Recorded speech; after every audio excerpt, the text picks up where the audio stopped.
Hi welcome to Arna's veg kitchen. ఈరోజు banana కేక్ని ఎలా ప్రిపేర్ చేయాలో చూపిస్తాను. స్పాంజీగా సాఫ్ట్గా చాలా టేస్టీగా ఉంటుంది. ఇంట్లో జరిగే బర్త్డే పార్టీస్కి బయట నుంచి కేక్ ఆర్డర్ చేసుకోకుండా ఈజీగా ఇంట్లోనే ప్రిపేర్ చేసుకోవచ్చు. మరి వీడియోను స్కిప్ చేయకుండా చూసేయండి. పర్ఫెక్ట్ కేక్ని ప్రిపేర్ చేసుకోవచ్చు. ముందుగా స్టవ్ మీద మందపాటి పాత్ర నుంచి అందులో ఒక స్టాండ్ నుంచి పైన మూత పెట్టి ప్రీహీట్ కోసము వదిలేయాలి. కేక్ ప్రిపరేషన్ కోసము బాగా పండిన 2 అరటి పండ్లను తీసుకోవాలి. పీల్ని తీసేసి కట్ చేసుకోవాలి.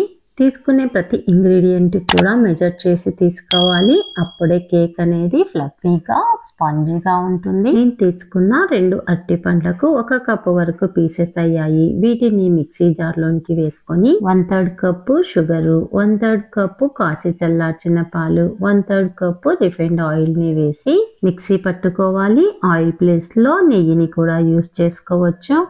మిక్సీ పట్టుకున్న తర్వాత ఆ మిశ్రమాన్ని ఒక బౌల్లోనికి ట్రాన్స్ఫర్ చేసుకొని 1/2 స్పూన్ వరకు వెనిల్లా ఎసెన్స్ని వేసుకోవాలి. 2 టేబుల్ స్పూన్ల కోకో పౌడర్ని వేసుకోవాలి. 1 కప్పు గోధుమ పిండి వేసుకుంటున్నాను. గోధుమ పిండి ప్లేస్లో మైదాను కూడా యూస్ చేసుకోవచ్చు. 1/2 table spoon baking powder, 1/2 table spoon baking soda వేసి జల్లించుకోవాలి. ఈ వీడియోను చివరి వరకు చూసిన తర్వాత నేను చేసిన ఈ కేక్ రెసిపీ మీకు నచ్చినట్లయితే లైక్ చేసి షేర్ చేయండి. జల్లించుకున్న తర్వాత కాచి చల్లార్చిన పాలను కొద్దిగా యాడ్ చేస్తూ కలుపుకోవాలి. మొత్తము 1 కప్పు పాల వరకు పడతాయి. మిక్సీలో వేసిన పాలతో కలిపి 1 కప్పు ఎగ్జాక్ట్ గా సరిపోతాయి. కట్ అండ్ ఫోల్డ్ మెథడ్ లో కానీ ఒకే డైరెక్షన్ లో కానీ కలుపుకోవాలి. బ్యాటర్ కన్సిస్టెన్సీని ఒకసారి అబ్జర్వ్ చేయండి. చాకో చిప్స్ ని వేసుకొని కలుపుకోవాలి. ఇవి twin choco chips. Half white half dark brown combination తో ఉంటుంది. మీకు అవైలబుల్ గా లేకుంటే dark brown colour choco chips ని యూస్ చేసుకోండి. ఏ మౌల్డ్ లో కేక్ ని ప్రిపేర్ చేయాలనుకుంటున్నారో ఆ మౌల్డ్ లో బటర్ పేపర్ నుంచి కేక్ బ్యాటర్ ని ట్రాన్స్ఫర్ చేసుకోవాలి. బటర్ పేపర్ అవైలబుల్ గా లేకపోతే మౌల్డ్ కు నెయ్యిని రాసి మైదా పిండితో కోట్ చేసుకోవచ్చు.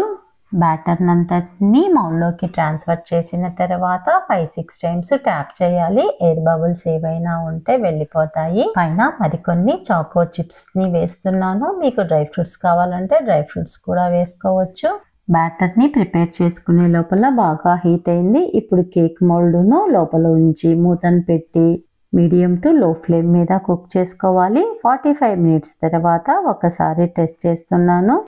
టూత్ పిక్ ను కేక్ లోకి ఇన్సర్ట్ చేసి తీసి చూస్తే కొద్దిగా పిండి కూడా అంటుకోలేదు. అంటే కేక్ అయితే ప్రిపేర్ అయ్యింది. కేక్ ప్రిపేర్ కావడానికి నాకైతే 50 మినిట్స్ టైం తీసుకుంది. ఇది ఎగ్జాక్ట్ గా ఇదే టైం అని కాదు, మీరు పెట్టే ఫ్లేమ్ ని బట్టి టైం కాస్త అటు ఇటుగా ఉంటుంది.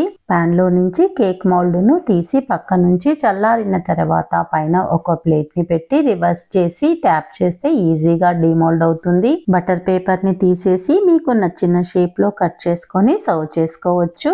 అంతే అండి, బనానా చాక్లెట్ కేక్ అయితే ప్రిపేర్ అయిపోయింది. పిల్లలకు కేక్స్ అంటే చాలా ఇష్టం కదా. బేకరీ నుంచి కేక్స్ కొనే బదులుగా ఇంట్లోనే ఇలా హైజీనిక్ గా ప్రిపేర్ చేసి పెట్టండి.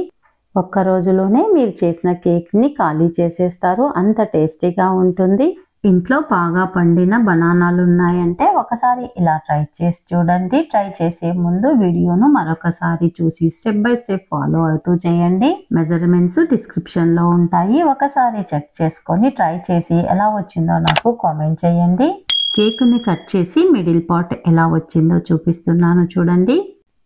ఇవే కాదండి, ఇంకా ఎన్నో రకాల కేక్ రెసిపీస్ నా ఛానల్లో పోస్ట్ చేశాను. ఆ లింక్స్ డిస్క్రిప్షన్లో ఇస్తాను. కావాల్సిన వాళ్ళు విజిట్ చేయండి.